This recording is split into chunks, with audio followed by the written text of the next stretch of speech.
ओम शांति। 5 फरवरी 2025 बाबा के महावाक्य।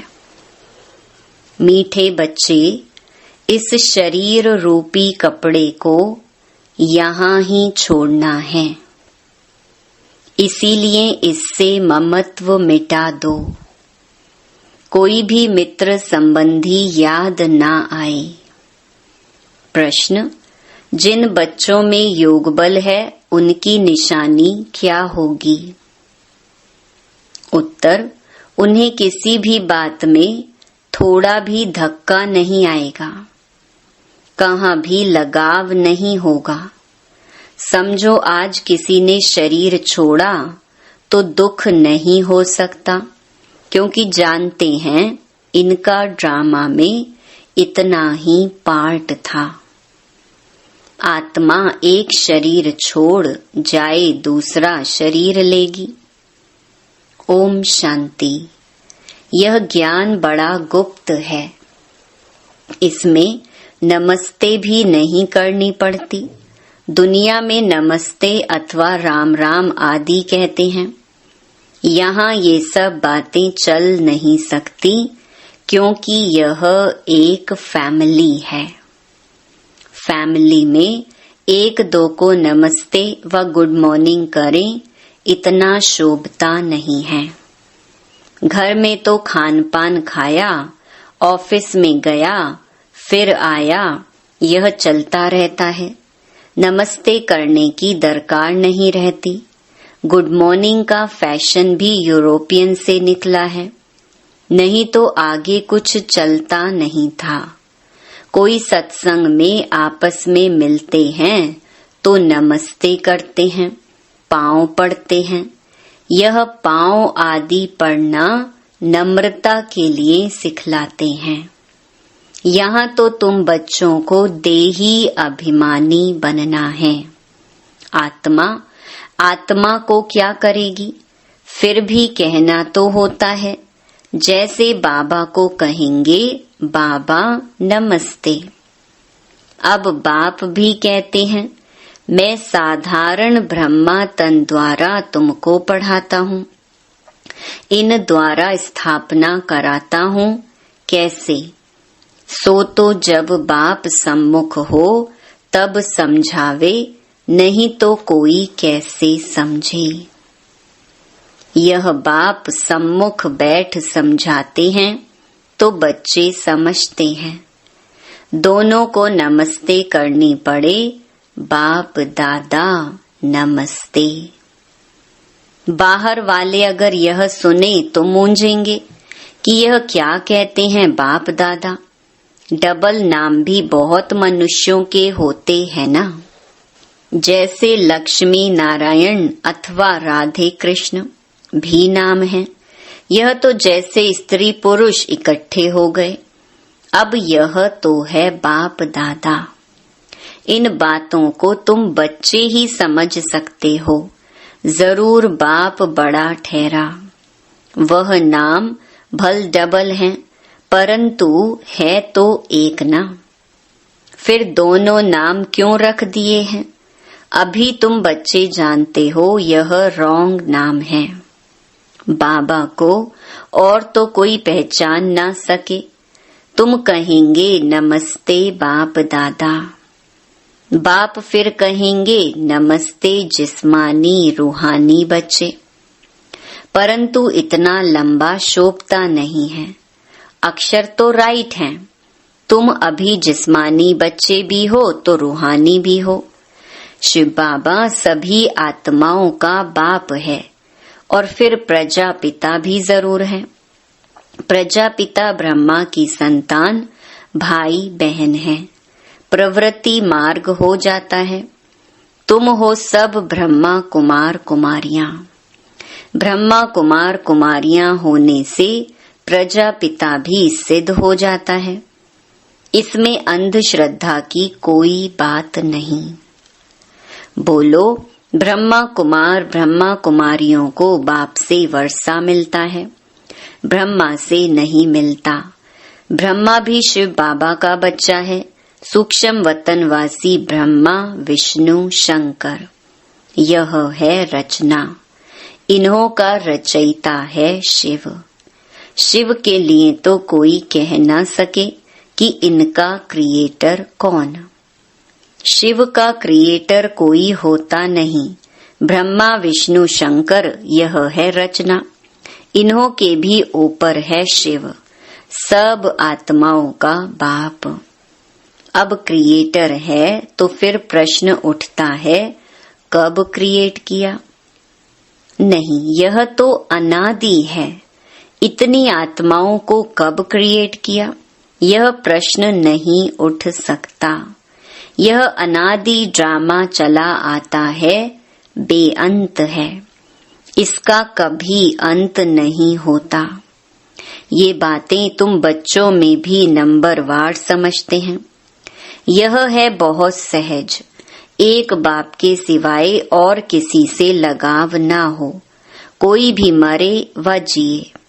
गायन भी है, अम्मा मरे तो भी हलवा खाना।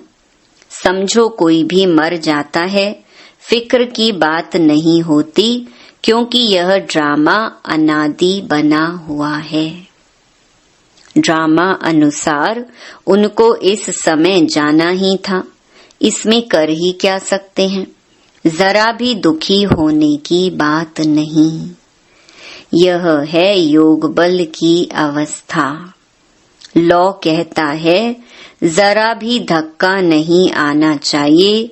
सब एक्टर्स है ना, अपना अपना पार्ट बजाते रहते हैं। बच्चों को ज्ञान मिला हुआ है।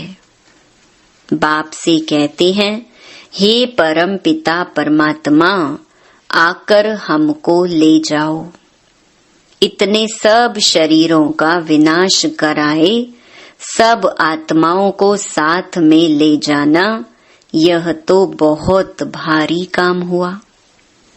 यहाँ कोई एक मरता है तो 12 मास रोते रहते हैं। बाप तो इतनी सारी ढेर आत्माओं को ले जाएंगे। सबके शरीर यहाँ छूट जाएंगे। बच्चे जानते हैं, यह महाभारत लड़ाई लगती है तो मच्छरों सदृश जाते रहते हैं। नेचुरल कैलेमिटीज भी आने की है। ये सारी दुनिया बदलती है। अभी देखो, इंग्लैंड, रशिया आदि कितने बड़े बड़े हैं। सतयुग में यह सब थे क्या? दुनिया में यह भी किसकी बुद्धि में नहीं आता कि हमारे राज्य में यह कोई भी थे नहीं। एक ही धर्म, एक ही राज्य था। तुम्हारे में भी नंबरवार हैं, जिनकी बुद्धि में अच्छी रीति बैठता है। अगर धारणा हो तो वह नशा सदैव चढ़ा रहे। नशा कोई को बहुत मुश्किल चढ़ा रहता है। मित्र संबंधी आदि सब तरफ से याद निकालकर एक बेहद की खुशी में ठहर जाएं, बड़ी कमाल है। हाँ, यह भी अंत में होगा। पिछाड़ी में ही कर्मातीत अवस्था को पा लेते हैं। शरीर से भी भान टूट जाता है। बस अभी हम जाते हैं। यह जैसे कॉमन हो जाएगा, जैसे नाटक वाले पार्ट बजाए फिर जाते हैं घर। यह देह रूपी कपड़ा तो तुमको यहाँ ही छोड़ना है। यह कपड़े यहाँ ही लेते हैं, यहाँ ही छोड़ते हैं। ये सब नई बातें तुम्हारी बुद्धि में हैं और किसकी बुद्धि में नहीं। अल्फ और बे। अल्फ है सबसे ऊपर में। कहते भी हैं, ब्रह्मा द्वारा स्थापना, शंकर द्वारा विनाश, विष्णु द्वारा पालना। अच्छा, बाकी शिव का काम क्या है? ऊंचते ऊंच शिव बाबा को कोई भी जानते नहीं। कह देते वह तो सर्वव्यापी है। ये सब उनके ही रूप हैं। सारी दुनिया की बुद्धि में यह पक्का हो गया है। इसीलिए सब तमो प्रधान बने हैं।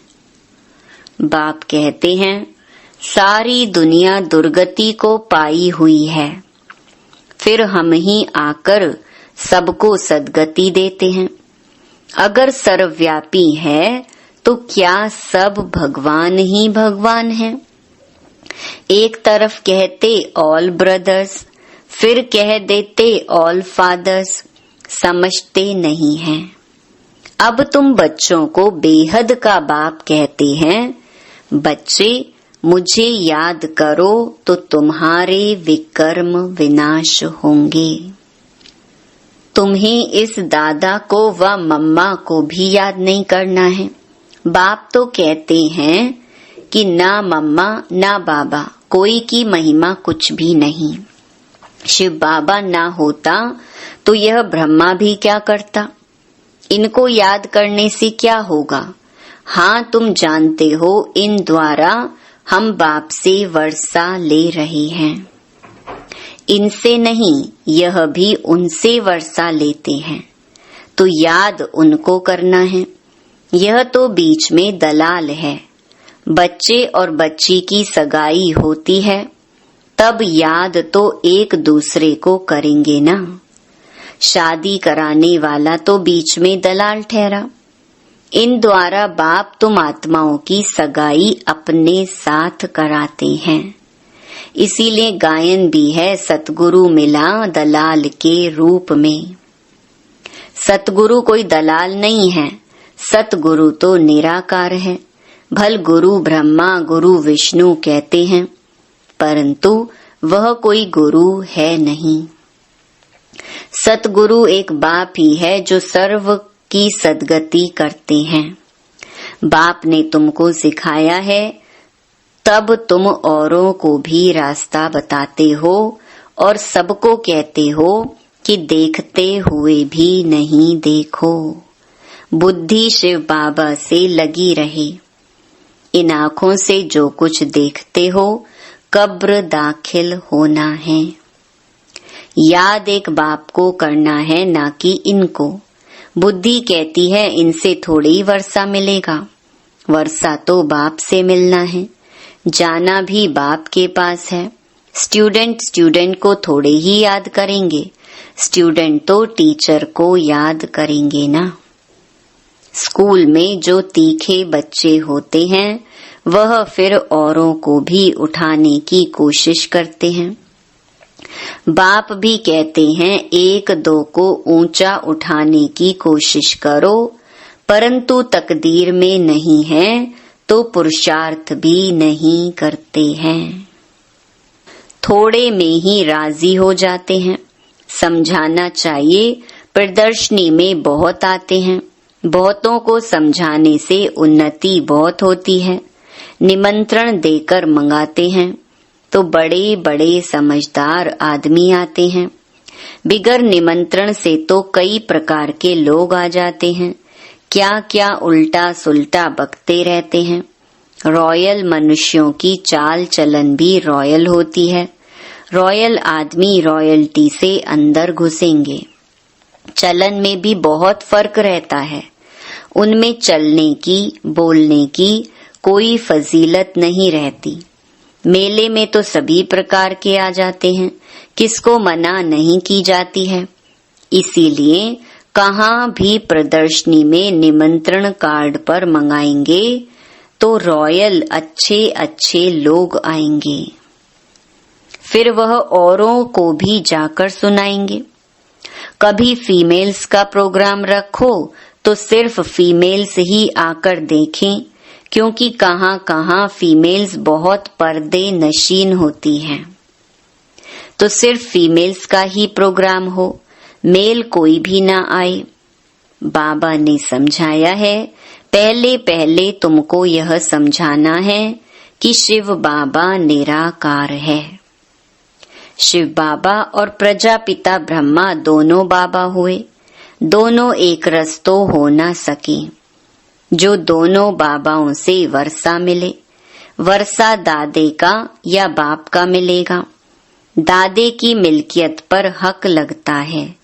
भल कैसा भी कपूत बच्चा होगा तो भी दादे का वर्षा मिल जाएगा। यह यहाँ का कायदा है। समझते भी हैं इनको पैसा मिलने से 1 वर्ष के अंदर उड़ा देंगे, लेकिन गवर्नमेंट के लॉ ऐसे हैं जो देना पड़ता है। गवर्नमेंट कुछ कर नहीं सकती है। बाबा तो अनुभवी है। एक राजा का बच्चा था, 1 करोड़ रुपया 12 मास में खत्म कर दिया। ऐसे भी होते हैं।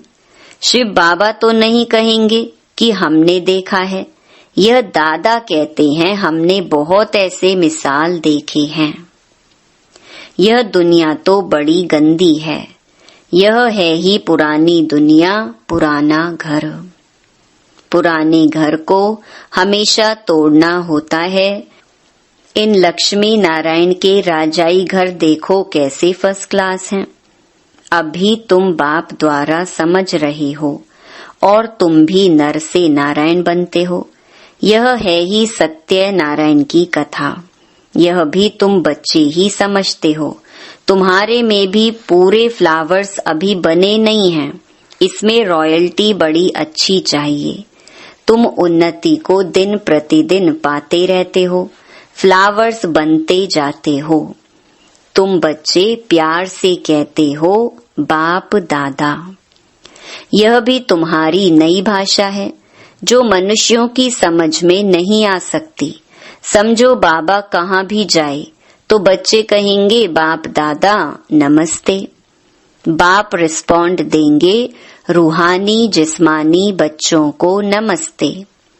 ऐसे कहना पड़े ना। कोई सुनेंगे तो कहेंगे यह तो कोई नई बात है। बाप दादा इकट्ठे कैसे कहते हैं? बाप और दादा दोनों एक कभी होते हैं क्या? नाम भी दोनों के अलग हैं। शिव बाबा, ब्रह्मा दादा। तुम इन दोनों के बच्चे हो। तुम जानते हो इनके अंदर शिव बाबा बैठा है। हम बाप दादा के बच्चे हैं। यह भी बुद्धि में याद रहे तो खुशी का पारा चढ़ा रहे और ड्रामा पर भी पक्का रहना है। समझो कोई ने शरीर छोड़ा, जाकर दूसरा पार्ट बजाएंगे। हर एक आत्मा को अविनाशी पार्ट मिला हुआ है। इसमें कुछ भी ख्याल होने की दरकार नहीं। उनको दूसरा पार्ट जाए बजाना है, वापस तो बुला नहीं सकते। ड्रामा है ना, इसमें रोने की कोई बात नहीं।